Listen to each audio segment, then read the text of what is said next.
سب سے پہلے مجھے سیمی کے اظہار اشتہا نے متاثر کیا۔ وہ ہر وقت کچھ نہ کچھ کھاتی رہتی تھی یا کھانا چاہتی تھی۔ ہر عہد میں، ہر معاشرے میں مختلف عمر کی عورتیں اپنی اشتہا کی نمائش کرتی رہی ہیں۔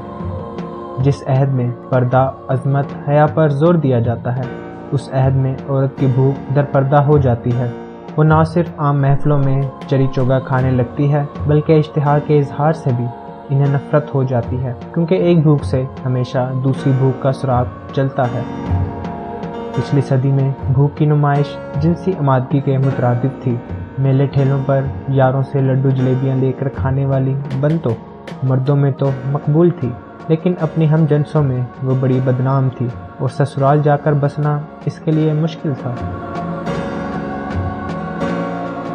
لیکن اس دور کی ماڈرن لڑکی نے کھانے کے آداب ہوٹلوں سے سیکھے ہیں، ڈائننگ ٹیبل کی میز سے عکس کیے ہیں۔ ہوائی جہازوں کے سفر میں جہاں اپنے اپنے ٹرے لگے لگائے آتے ہیں اور جہاں آپ کے ٹرے میں دوسروں کی شراکت ممکن نہیں، ان ہوٹلوں، ہوائی سفروں نے لڑکیوں کا نہ صرف چمچ کانٹا علیحدہ کر دیا ہے، بلکہ ان کی بھوک کو فرداً فرداً بڑی اہمیت دے دی ہے۔ اب بیف برگر چبانے والی، دوہرے اسٹرو سے کوک پینے والی، زبان کے چٹکارے سے کون چاٹنے والی لڑکی ندیدی نہیں، دل اویز ہے۔ اتنے سارے ٹیلی ویژن کے اشتہاروں میں ماڈلز کو چائے پیتے، چوئنگم چباتے، بسکٹ کھاتے دیکھنے کے بعد کھاتی پیتی لڑکی مرد کا آئیڈیل بن گئی ہے۔ ویسے بھی مرد کا عورت کی بھوک سے ڈھکا چھپا لیکن بڑا پرانا رشتہ ہے۔ جب کبھی کوئی مرد کسی عورت کے عشق میں مبتلا ہوتا ہے تو اسے اس عورت کی بھوک مٹانے کا چسکا پڑ جاتا ہے۔ پھر وہ اس کی جذباتی بھوک مٹانے کے لیے اس کا سہارا بنتا ہے۔ ذہنی خلا جو بھوک ہی کی شکل ہے، ختم کرنے کو اس سے باتیں کرتا ہے، اس کی جذباتی بھوک کے لیے تفریح کا سامان مہیا کرتا ہے۔ جسمانی بھوک بچوں کا باعث بنتی ہے اور پھر انہی چھوٹی چھوٹی اشتہائیں ختم کرنے میں اس کی زندگی صرف ہو جاتی ہے۔ پرانے زمانے میں بھی شوہر اپنی ماؤں سے چھپ کر اپنی نو بےحاتہ بیویوں کی ذہنی، جسمانی، جذباتی بھوک مٹانے اوپر والی منزل میں جاتے تو ان کے ہاتھ میں کلاکند کے دونے اور مولسری کے ہار ہوتے۔ آج بھی جب ملاقات ہوتی ہے تو کوک پلانے، کون کھلانے اور بیف برگر اڑانے کے لیے کسی ریسٹوران میں لے جانا پڑتا ہے۔ کھانے والی کبھی بل ادا نہیں کرتی، بلکہ کھلانے والا اسے اپنی نیک نصیبی سمجھتا ہے۔ ماڈرن لڑکی یہ بھید سمجھ گئی ہے کہ بھوک کا دکھلاوا مرد تک یہ پیغام پہنچاتا ہے کہ اگر وہ کھانے پینے میں سرگرم ہے تو جنسی بھوک میں بھی مرد سے کم نہ ہوگی۔ وہ ایک سمبل سے اپنے تمام کوائف سمجھا دیتی ہے۔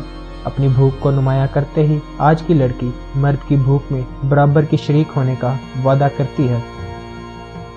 طیبہ، کوثر اور فرزانہ سے سیمی خوبصورت تو نہ تھی، لیکن وہ لباس میں، گفتگو میں، کھانے پینے میں سب سے آگے تھی۔ جب کبھی وہ کلاس میں داخل ہوتی، اس کے منہ میں چوئنگم ہوتی۔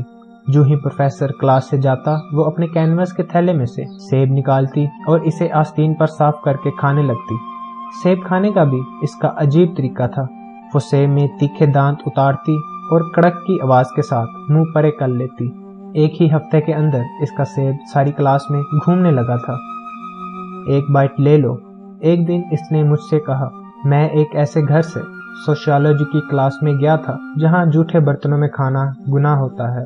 اس طرف سے کھا لو۔ میں نے یہاں نہیں کھایا۔ اس نے سیب کی صاف ستھری طرف پیش کر دی۔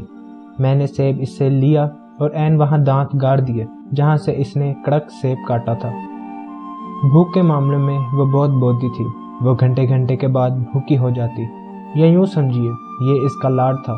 بہت جلد ہماری کلاس ایک خاندان کا روپ اختیار کر گئی، اس لیے سیمی کی باتیں کسی کو عجیب نہ لگتی تھیں۔ بھائی میرے پاس 75 پیسے ہیں، لیکن مجھے کوک پینا ہے کوئی اللہ کا بندہ آفتاب ہمیشہ اس کے ساتھ والی سیٹ پر ہوتا۔ اچھا بھائی، اور کون کون کوک پینے جائے گا؟ ادھے پورے سبھی تیار ہو جاتے، پھر سب اپنی اپنی نقدی اس کے ڈیسک پر دھرتے جاتے۔ وہ حساب لگاتی، جب رقم پوری ہو جاتی تو ہم سب کوک پینے چلے جاتے۔ کینٹین پر بھی عجیب تماشا رہتا، کوئی 7 اپ منگواتا، کوئی فانٹا منگواتا، کوئی کوک۔ اب سیمی کبھی کسی سے مانگ کر گھونٹ پیتی، کبھی اپنی بوتل پیش کر کے کہتی، پی لو طیبہ، تم نے تو فانٹا منگوایا ہے، 7 اپ کا بھی ایک سپ لے لو بھائی۔